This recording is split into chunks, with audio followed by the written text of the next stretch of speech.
You're listening to the Flip Houses Like a Girl podcast, where we educate, empower, and celebrate everyday women who are facing their fears, juggling family and business, embracing their awesomeness, and wholeheartedly chasing their dream of flipping houses. Each episode delivers honest-to-goodness tools, tips, and strategies you can implement today to get closer to your first or next successful house flip.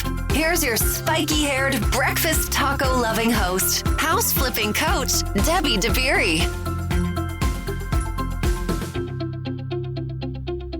What's up, you guys? I hope that you're having an easy day, and thank you so much for hanging out with me for a little bit. In case you haven't seen in the Facebook group or read in your email inbox, we are hard at work planning the only women's real estate investing retreat where woo-woo and house flipping collide. All right, it's called Flip Your Heart Out. And it's going to be in September in beautiful Austin, Texas. And what I promise you is that it is not just another good old boys real estate investing event. All right, get yourself on the wait list, ladies. Go to flipyourheartout.com for all the details and to put your name on the wait list, because I promise you this bad boy is going to sell out quickly. And you know me, I keep things small and intimate. So this isn't 100+ people get to come.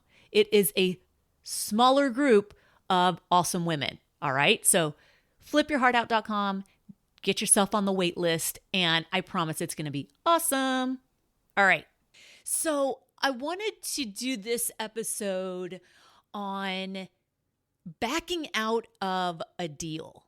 Okay. So let's say you go under contract on a property and you discover some things about it that either totally blow up your numbers and make it not a deal anymore, or maybe you learn something about the history of the property that doesn't sit right with you, or maybe your financing terms aren't as great as what you expected, or maybe not as great, but they're just not what you anticipated. They're not what you used when you were analyzing your deal. Maybe you're just getting cold feet about this purchase and you want to know, man, can I get out of this thing? Or am I stuck or what? So there are a few ways. There are contingencies in the contract. There could be potentially, if there's an HOA involved, you could potentially get out early. And you can also potentially just back out and forfeit your earnest money. But we're going to get into some things to consider and some ways to get out of a contract and make you more aware of potential exits. Okay, so that when you're going into a contract, you're very aware of your outs. Okay, we all want to have outs, and it's really important that we do have outs to a contract, because it is extremely rare that we have 100% full knowledge of a property's history and condition and repairs needed when we go under contract. And that's especially the case if we're getting properties through a wholesaler. We only know what they know, and they don't always have all the information. And sometimes they haven't had, maybe it's very obvious that the foundation is off and they haven't had that estimated yet. And then, you know what? If you're messing with the foundation, oh man, you've got some drain lines to consider, right? So there are these things that may not be 100% known at the time you go under contract, because you've got to be really quick, right? This is not a slow business. This is a quick decision-making business, which is okay. But you got to know how to protect yourself so that when things do get out of hand, you can back out of the contract. All right. So let's talk about those things. And just for the record, this isn't to scare you. It's to inform you and make you a smarter investor. All right. Look, there is not a single investment strategy that is risk-free. Not a single one. Okay. But there are ways to minimize your risk. That's this game. We are here to minimize our risk as much as possible. All right. We're not trying to potentially lose it all or be willing to risk it all. No, I am way too old for that. No. So let's learn how to protect ourselves and be smart. That's it. All right.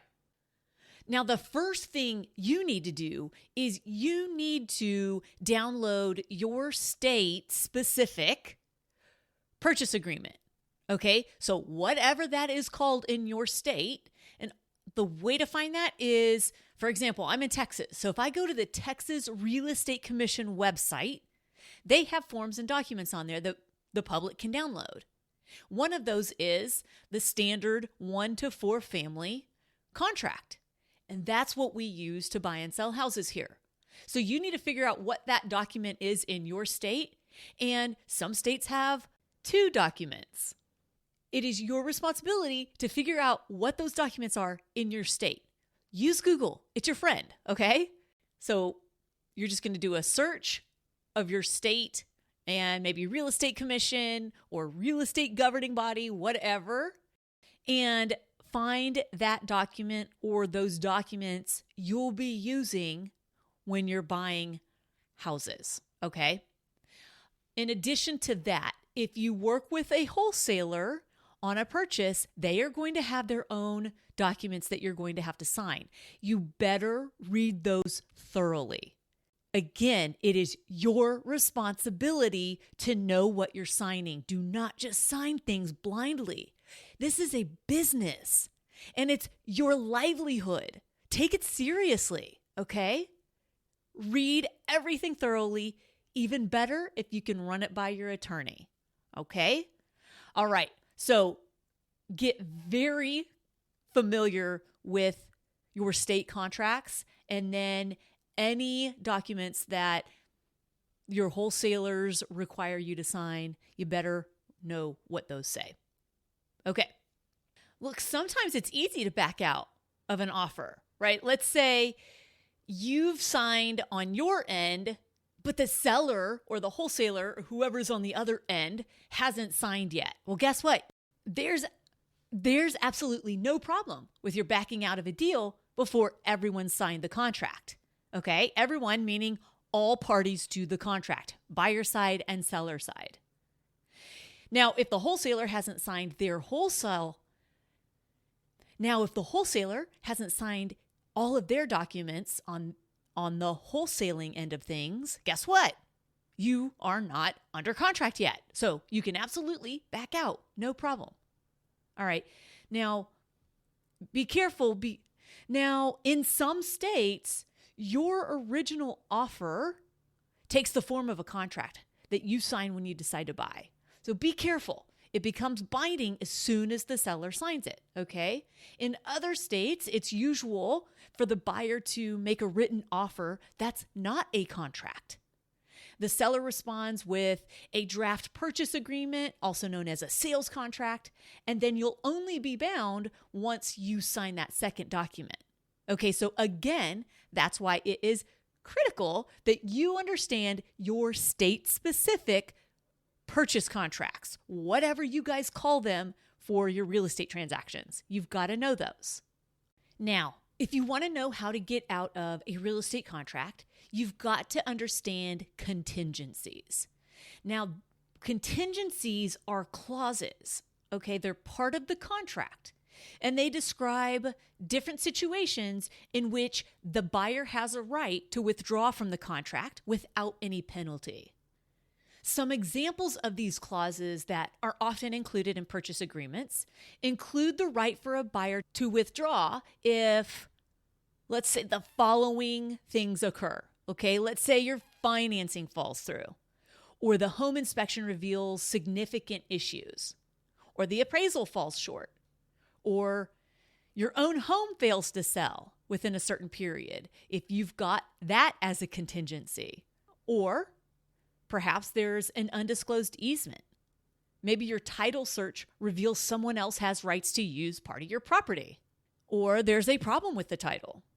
Or insurers refuse to cover the property because it's in a high-risk place for floods or earthquakes or mold or pests or hurricanes or whatever it may be. Now, those are typical contingencies when you're working directly with a seller, not necessarily a wholesaler. Okay, so if you're under contract with the legitimate property owner, not a third party who is flipping the contract.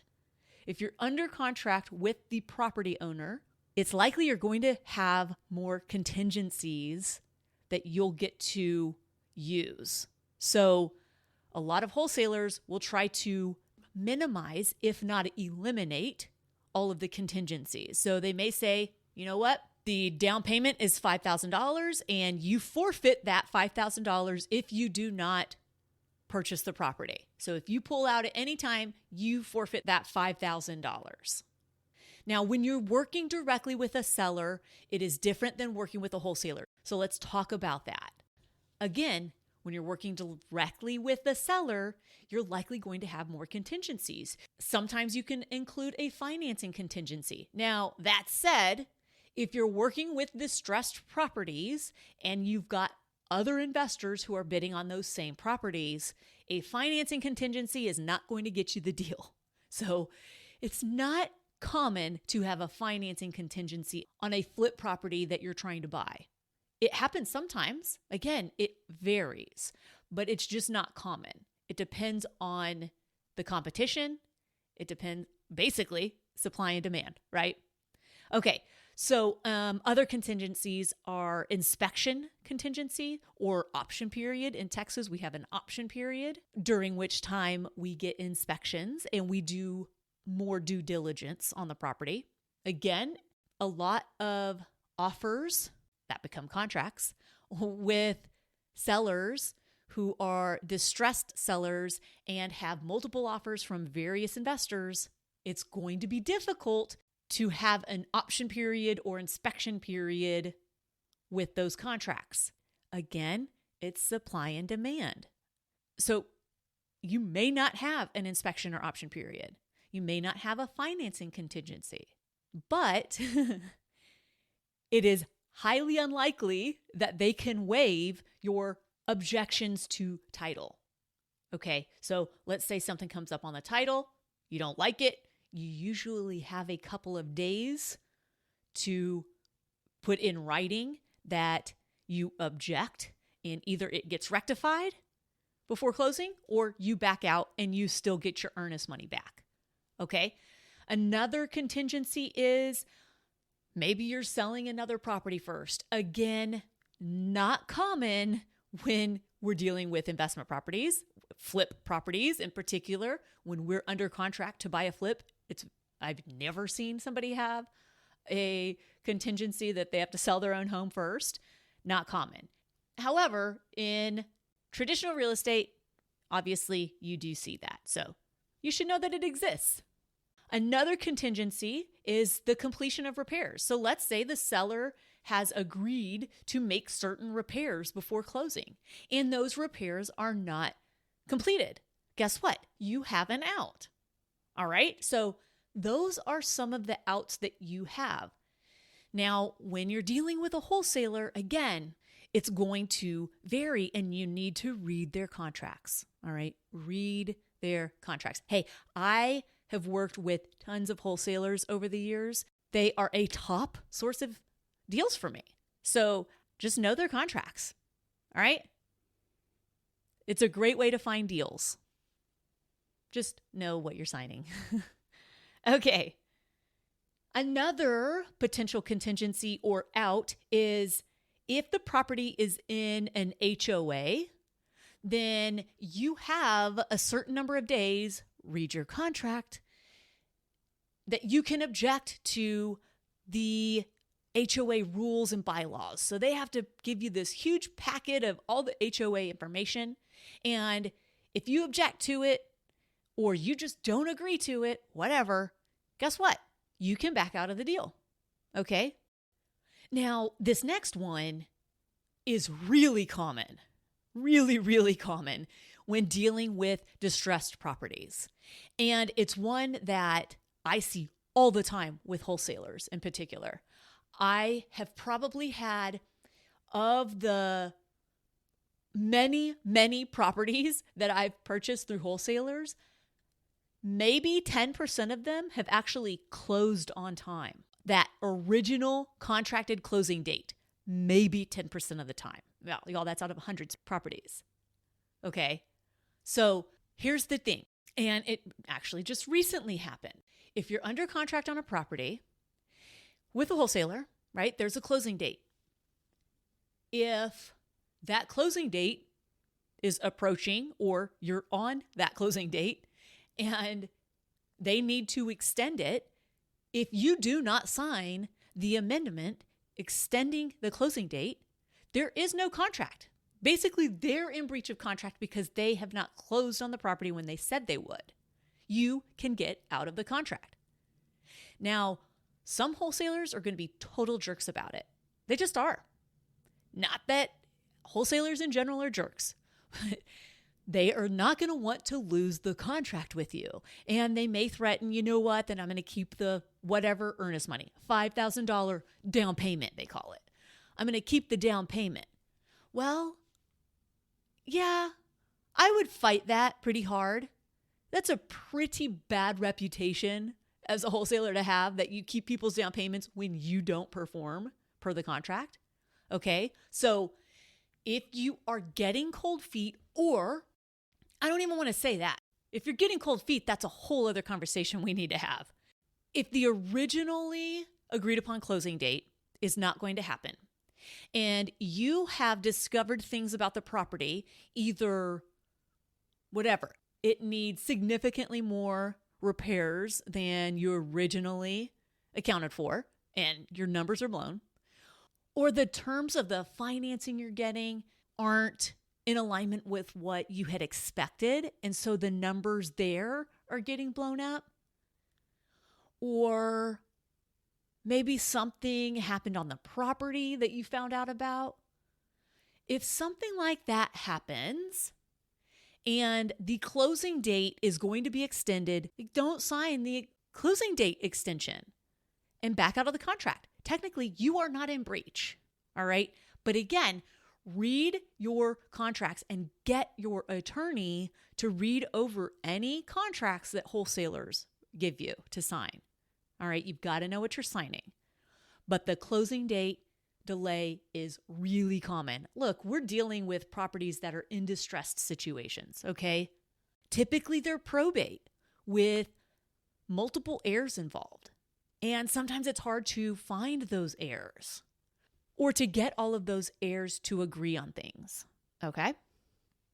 All right, so those are the main contingencies that you're going to see in a contract. Now, whether or not those contingencies apply to you and that specific transaction depends upon your specific contracts and related documents signed, okay? So please, please, please understand what you're signing and understand your outs. You always want to know what your outs are, okay?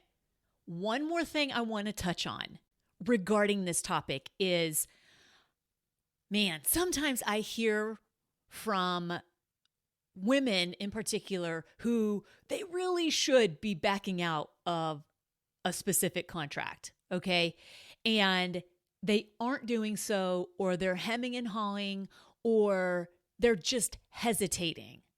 What I want you to do is approach this as a business decision.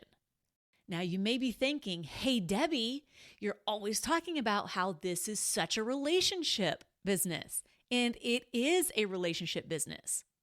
Okay? Well, if it's a relationship business, Debbie, and I back out of the contract, isn't that going to make the wholesaler mad? Or make the seller mad? Or the selling agent mad? Look, if it does, that's on them. You are not in control of how anybody else feels. You are not the source of other people's feelings. And hey, that goes for you as well. Other people cannot make you feel something. They do not have the power to make you feel something. So just a little awareness there. You choose how you feel about something. You choose how you react to something, and you choose how you respond to something. Same goes for the wholesaler, seller, or seller's agent. Now, please hear me. I am not saying to back out of contracts all willy-nilly, okay? And to use these outs in a way that really is like trying to game the system. No, I'm talking about legitimate reasons and legitimately using these outs to a contract, okay? Again, having cold feet is a different conversation. That is fear, all right? So please be careful not to get into people-pleasing mode and worry about, what are they going to think about me if I cancel this? What are other people going to think about me? Does it mean I'm not an action taker? Is it going to upset people? Am I going to look silly? Are people not going to take me seriously?